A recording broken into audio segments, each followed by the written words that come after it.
ಅಲ್ರಿ ಮಹಾರಾಷ್ಟ್ರದಲ್ಲಿ ನೀರಿಲ್ಲ. ಹಂಗೆ ನಾವು ಹಂಗೆ ಕಾವೇರಿಗೆ ನಮಗೆ ನೀರಿಲ್ಲ, ನಾವು ತಮಿಳ್ನಾಡು ಕೊಡ್ತಾ ಇಲ್ಲ. ಹಂಗೆ ಮಹಾರಾಷ್ಟ್ರದಾಗ ನೀರಿಲ್ಲ. ಈಗ ಮುಂಬೈದಾಗ ಮಳೆ ಸ್ಟಾರ್ಟ್ ಆಗ್ಯದ.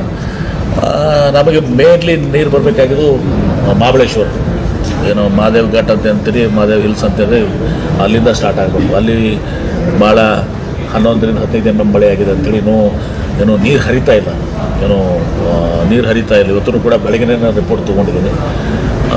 ನೋಡೋಣ, ಒಂದು ಆಶಾಭಾವನೆ ಹೊಂದಿದ್ದೀವಿ. ಕುಡಿ ನೀರು ಜಾನುವಾರುಗಳಿಗೆ ಭಾಳ ಪ್ರಯತ್ನ ಇದು ಮಾಡುವಂಥದ್ದು.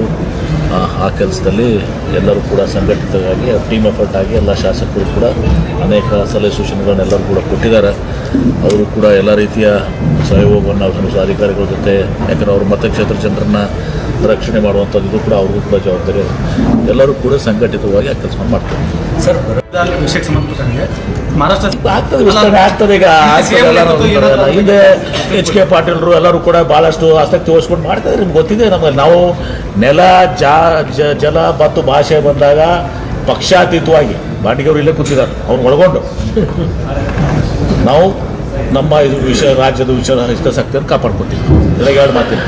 ಥ್ಯಾಂಕ್ ಯು, ಧನ್ಯವಾದಗಳು. ನೆಕ್ಸ್ಟ್ ಮೀಟಿಂಗ್ ಎಲ್ಲ ಮಾಡಿರಲ್ಲ, ಅದು ಫಾಲೋಅಪ್ ಮಾಡಿ ನೆಕ್ಸ್ಟ್ ಮೀಟಿಂಗ್ ಮಾಡೋಣ ಅಂತ. ಮತ್ತೆ ಬಂದಾಗ ನೆಕ್ಸ್ಟ್ ಮೀಟಿಂಗ್ ಬಂದಾಗ ನಿಮ್ಮವರೇ ಸಚಿವರು ಇರ್ತಾರೆ ಅಂದ್ರೆ ಟೆಂಪ್ರರಿ ಏನ್ರಿ. ಈಗ 15 ದಿವಸದಾಗ ಮತ್ತೆ ಸಚಿವ ಸಂಪುಟ ಎಲ್ಲ ಇದು ಆಗ್ತದೆ, ವಿಸ್ತರಣೆ ಆಗ್ತದೆ. ಜಿಲ್ಲೆ ಉಸ್ತುವಾರಿನ ನೋಡ್ಕೋಬೇಕಾಗತ್ತೆ. ಯಾಕಪ್ಪ ನಿಮ್ಮ ಜಿಲ್ಲೆಯವ್ರಿಗೆ ಸಿಗ್ತದೆ? ಯಾಕೆ ನಿಮ್ಮ ಜಿಲ್ಲೆಯವ್ರಿಗೆ ಇದ್ದಿದ್ದಿಲ್ವಾ ಇಲ್ಲಿ ತನ?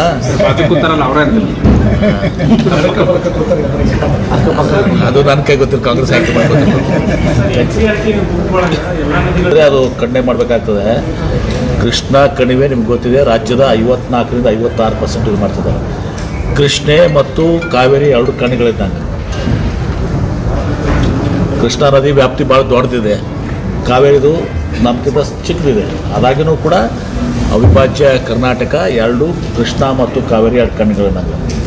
ಹಾಗೆ ನಾನು ಸ್ಟೇಟ್ಮೆಂಟ್ ಕೊಟ್ಟಿಲ್ಲ ಅಂತ ನಾನು ಭಾವಿಸ್ತೀನಿ. ಹಾಗೇನಾದ್ರು ಕೊಟ್ಟಿದ್ರೆ ಅದ್ರ ಬಗ್ಗೆ ಗಂಭೀರವಾಗಿ ನಾನು ಚೆಕ್ ಮಾಡ್ತೇನೆ. ಹಾಗೇನಾದ್ರೂ ಆಗಿದೆ ಅದು ಗಂಭೀರವಾಗಿ ತಗೋತೀನಿ. ಸರ್, ಹಾಗೇನೇ ಇವತ್ತು ಕೃಷ್ಣ ಕಾವೇರಿ ಎರಡೂ ನಮ್ಮ ಅಸ್ಮಿತೆ.